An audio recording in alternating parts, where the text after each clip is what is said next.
Good evening everyone and welcome back to the channel. In today's video I'm going to walk you through my Lightroom workflow. So where I save my files, how I go through organising them and deciding which ones I'm going to use, how I adjust and tweak my images to get them looking how I want them to. And this is just going to be a Lightroom tutorial, not really a Lightroom tutorial, but just a walkthrough of how I use Lightroom and just do my initial adjustments before I do any more like artistic-y kind of stuff in Photoshop. But mainly for most of the stuff that I do, like music and weddings and even like most of the film photography I do, stuff like that, I mainly just use Lightroom to do most of the post-processing and stuff like that. If by any chance I do some portraits and maybe some of the more arty detailed shots in weddings, like the bride and groom stood together in front of a nice location, then yes, I do use Photoshop after Lightroom to do any more additional adjustments and such. But today I'm just going to concentrate on Lightroom. I got some images back recently from my trip to New York about 5 months ago, something like that I think, 5 or 6. Time definitely does fly. I got a CD of images back, I've loaded them into the computer. So I'll show you where I save the files, what I do with edited files, and so on and so forth. Before I dive into this video right now, I don't know if any of you have actually noticed, but that the quality of this video might be a bit better than the previous ones. I recently got a video light. If I'll show you, I'll show you right now. That's it with the video light off. Quite dark. Don't think you can really see me at all. And then we'll turn the light back on, and here I am. Yeah, it is a Godox LED video light for anyone that's interested. I might actually do a review type of video on this once I've used it a bit more, but this is really the first time I really use this video, but I can already tell that the quality looks a lot better. The autofocus is managing to find my face a lot quicker and a lot more accurately, and I can also shoot at a lot lower ISO. I think I'm at 200 now, whereas before I was kind of shooting at or videoing at 800-ish ISO because I was only using the light above me in the ceiling and a small little desk lamp, so the camera was struggling really to find enough light to illuminate my face basically. But now I've got this really powerful LED light. I think it's making the videos look a lot better, and I would generally like to hear any feedback you guys have, and let me know what you think. Do the videos look any different, any better, any worse? Just let me know down in the comments. I try my best to read them all and get back to as many of you as I can. So with all that being said, let's just dive straight into Lightroom and I will talk you through my workflow. Let's do it. Right, so here we are on the desktop. So first things first, I will quickly show you where I keep the files. So I have a backup drive that I have kept my film scans on at the moment. I probably will move them onto my main drive later on, but this is just where I'm keeping them for now until I kind of organise things a bit better than I have. So let's go back. The initial folder is called film scans, and then I break it down into the year. Again, I think I've got previous years saved somewhere else, but this is where I'm kind of doing it, starting afresh and kind of developing a filing system for my film scans. So we start in the year 2018, and then within that we have the different types of film. So I've got some that I shot on Kodak Ektar a short while ago, and here is the images I shot in New York that I used the Ilford HP5 that I shot on the last day. So within that I have the location where I shot that film, and then within that the actual full scans. And then once I've finished editing that, I will probably have another folder in here called edits, print, and other folders depending on what I'm going to use the images for. So if we go inside the scans, you see I've got all of the scanned images there. So once I've got them all saved and filed away, I can then import them into Lightroom. So I've got them up here. Again, if you're familiar with using Lightroom, it's just a case of importing them in. Again, there's loads of tutorials online on how to use Lightroom. It's most likely how I picked up most of the knowledge I have on how to use this program.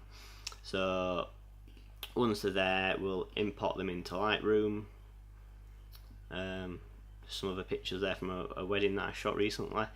So yeah, we'll bring it into Lightroom now, so we can have a quick look through them and make any necessary adjustments before saving them out. So if we go into the develop part of Lightroom, once it decides to play ball, right, here we go. This is the first image from the roll of film, and first thing I've noticed is just how nice this film is. It just lends itself to the type of day it was when I shot this roll of film. And when I went out to shoot this roll of film, I kind of just wanted to go out and photograph people, because it was my last day of the trip, and I kind of gone and done all the touristy kind of stuff and looked at as much of that as I could. So I thought I'd kind of just photograph the people just going about their daily business, you know, going to work, going to school, going shopping, you know, all that kind of stuff. And this is one of the images that I had in my mind to take even before I went.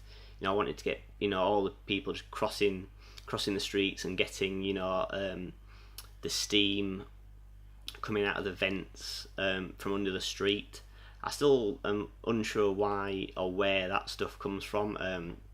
If anyone actually knows, I'd be really interested to find out. I may do a bit of research after I finish making this video, because it's just one of the things that I kind of recognise being a very New York kind of thing, the steam coming from the from underneath the streets.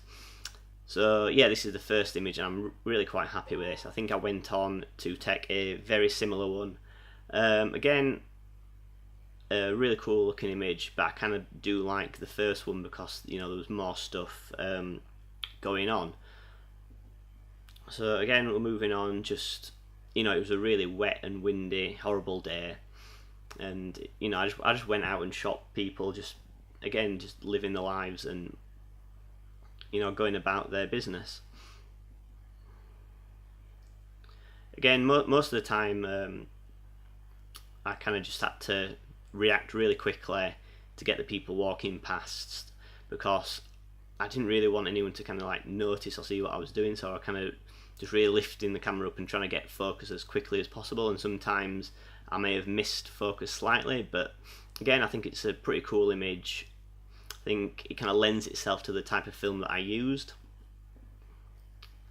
Moving on again, this is one of my favourites again from the set. You kind of can just see, you know, the reflection of the water on the tarmac, and to me it just looks really, really cool. And I think the film has really lent itself to the weather and the day that it was. Again, just more trying to find people to photograph, just doing what they do, going to and from work. I think I shot this at the full 40mm of the lens that I took with me, and again, I would have liked to have been a bit closer, but that was just the lens I took with me. I always take it to travel with. I may look into getting another lens. I did have a 50mm f1.4, but I sold it because I wasn't really using it that much. But for travel kind of things, maybe it's something I should look into getting again. Again, this one I really do like. This is probably my favourite of just capturing people going about the day.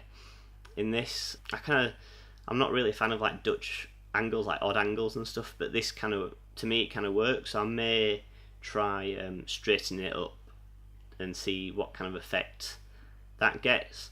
So I'm just going to quickly just blast through these pictures and I'll just show you the other ones that I took, and then I'll kind of go back and just edit one or two of them, and then we'll move on with the video.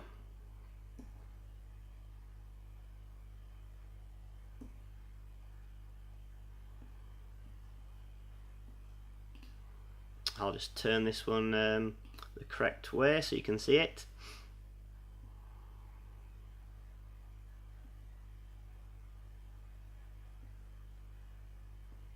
And this one as well.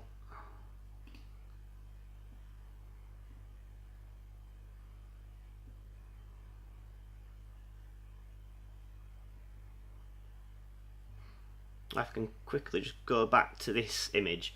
I've noticed all these pigeons just sat around and sat on this lamppost, and I kind of just wanted, or I was waiting for one of them to like fly away or one of them to return, and I must have stood there for a good 10-15 minutes just waiting with my camera held up to my eye, just waiting for one of these birds to move.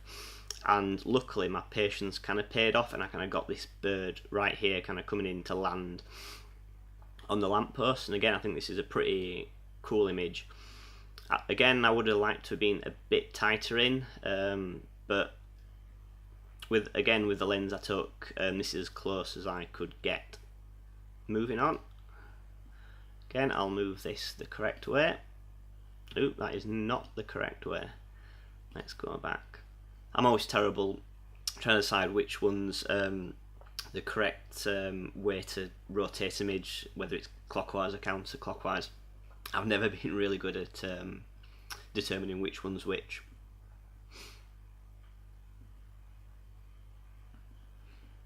One more.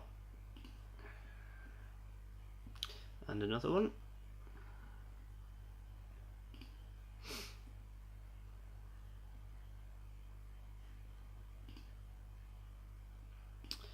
Kind of had to go and visit the Trump Tower, not wanting to get all political and whatnot here, but it was really cool to see.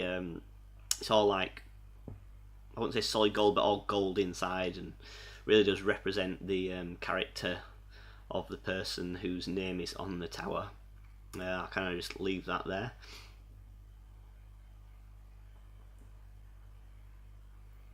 And yeah, this is the final image that I took on this roll of film, and this was a really beautiful church.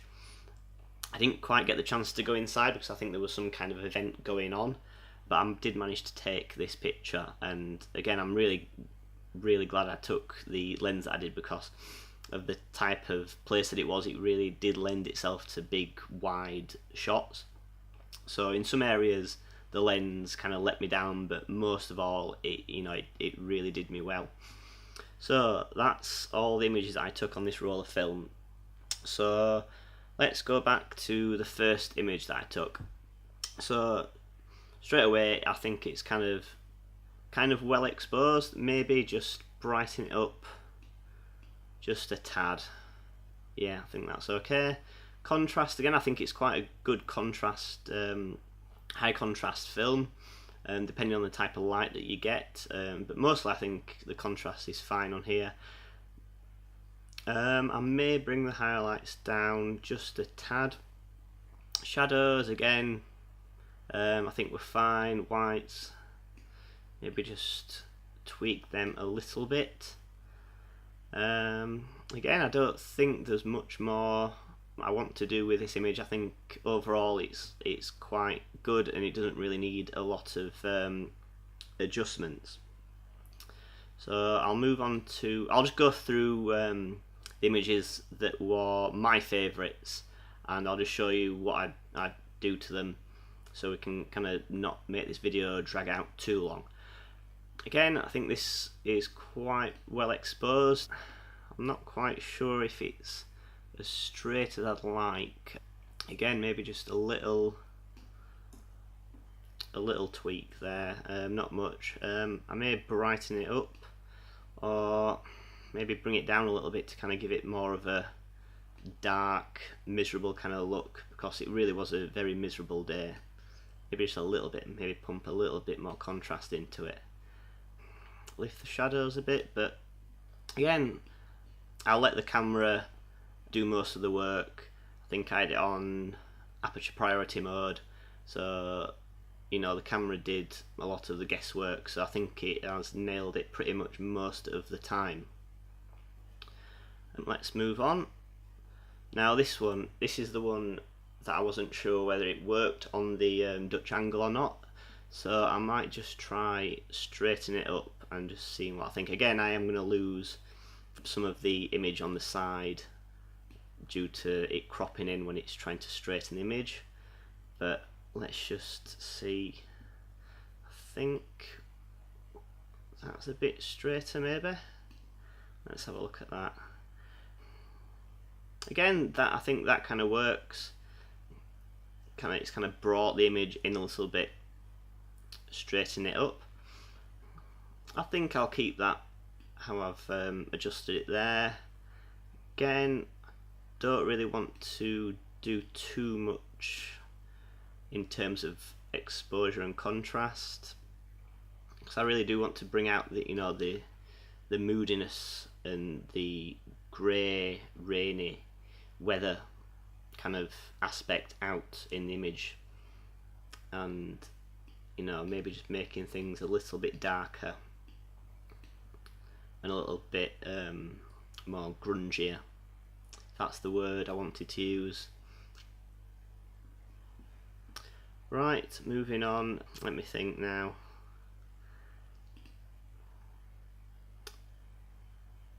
Again, this image, you kind of see these horse and carts pretty much all over Central Park, taking people on rides up and down the park and around the surrounding area. The only thing I think I would do here is just straighten out my lines, get everything looking nice and straight. Maybe put a little bit more contrast into this, and yeah, I think that's about it for that. What else have we got? Yes, this image here of the birds.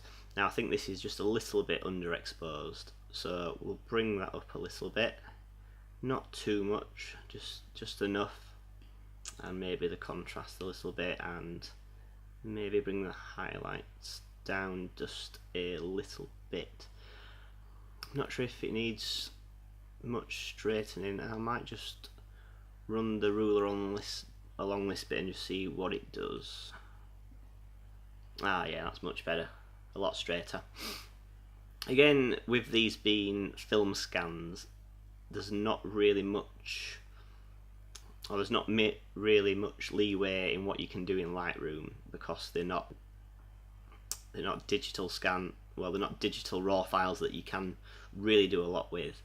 They are just JPEG scans of the film, so you can't really do massive adjustments, which to be honest I don't really mind, because I don't really like to adjust stuff I've shot on film too much, because you kind of just want the look and feel of the film.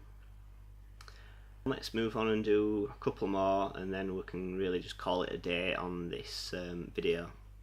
But moving on to this last image now, this was possibly one of my favourite images that I took on this roll of film, and I know the main subject in the middle of the frame isn't exactly in focus, it's more to the woman in the background here.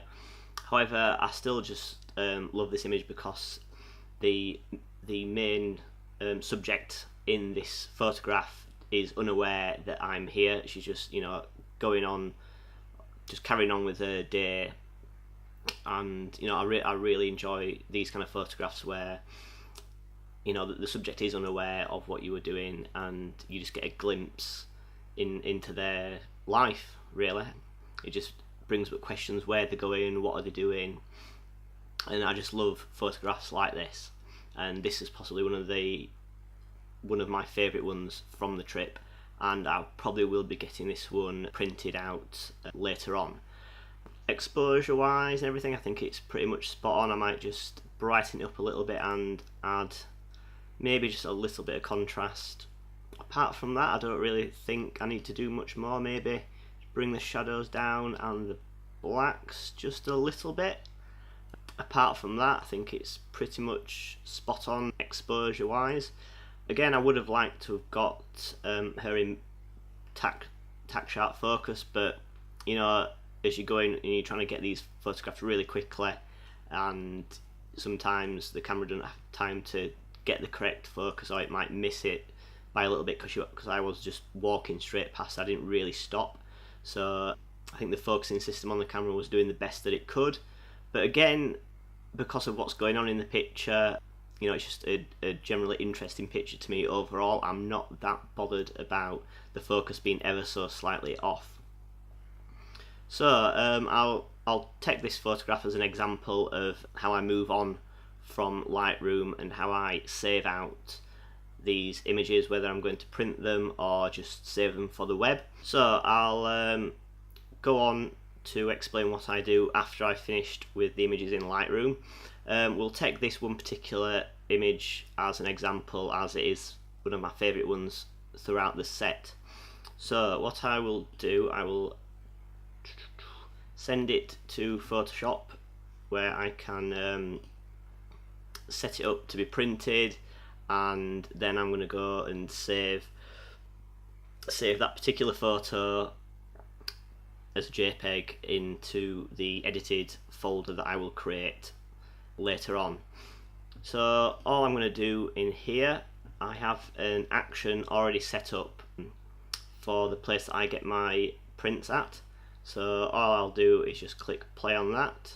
Again, there's plenty of tutorials out there on how to create actions and stuff like that, but basically all it is set up on a A3 document, and it's sized just to leave a bit of a white border around the photograph, as that's just how I like my prints to come out. It doesn't really add any colour profiles or anything like that. Again, if this was a colour photo that I was going to print, the printing company that I use do ask you to add their printer profile onto the image if you're dealing with colour. But seeing as this is a black and white, all the other black and white photos I've sent to them before have come out really well, and I've not needed to use any colour profiles whatsoever. So basically what I'll do now is I will save this photograph in my film scans folder. If I go through the process of going through the folders, you'll see that I have my original scans, and I will then create a new folder in there called print, and I will save that as a JPEG. I don't think I really need to name this particular one, as it's not going to be in with a lot of other photographs that are going to be printed, so I'll easily be able to find it within that. So again, it's just the printing company I use just require high quality JPEGs that they can then print. So once that's saved out, I will close that one, and then we'll go back into Lightroom. And now, just to save these images to use online or on my website or to print out in the future, I just go to export, open that, and then I will choose the destination for the images. Again, go to my backup drive, film scans 2018, Ilford HB5, New York, and then within that I then create another folder called edits or JPEGs, but I normally just usually have the originals and then the edits and then the prints. That's just how I've always organised my files, and it's kind of worked for me for a while. So if you want to do, or if you have a different system, yeah, please let me know. I'd be very interested to hear how you organise your files. So now I've created that, I just save them at the original size, or the size they will be when they're converted to JPEG files. I don't really do much else in the export menu, so I'll just click export there, and it will export that file into that folder, and then I will just continue going through my favourite images and exporting them. The beauty of keeping the originals and the edits separate is if one day I decide to look through these again and one that I've not chose to properly edit and just tweak and save as a set, that they are still there, and I may come back at a later date and decide that I then like one of the photos that I didn't pick the first time round, so I can go back and adjust that and then either print or save with the other JPEGs as well. So let's just close that and we'll go back to my backup drive, not that folder. We'll go back to film scans 2018 Ilford HV5 New York, and as you can see there, I've got the scans, the original scans, any images from them that I want to print, and then in the edits folder I have the images that I'm going to save to display online or update my website or anything of that nature. I've got the JPEGs there.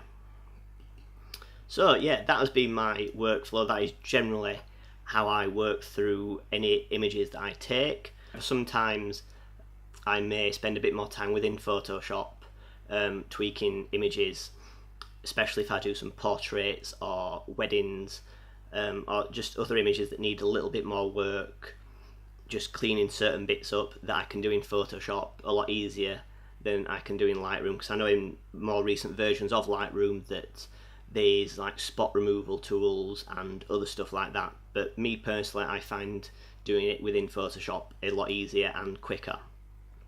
So that being said, thank you very much for watching me go through my workflow.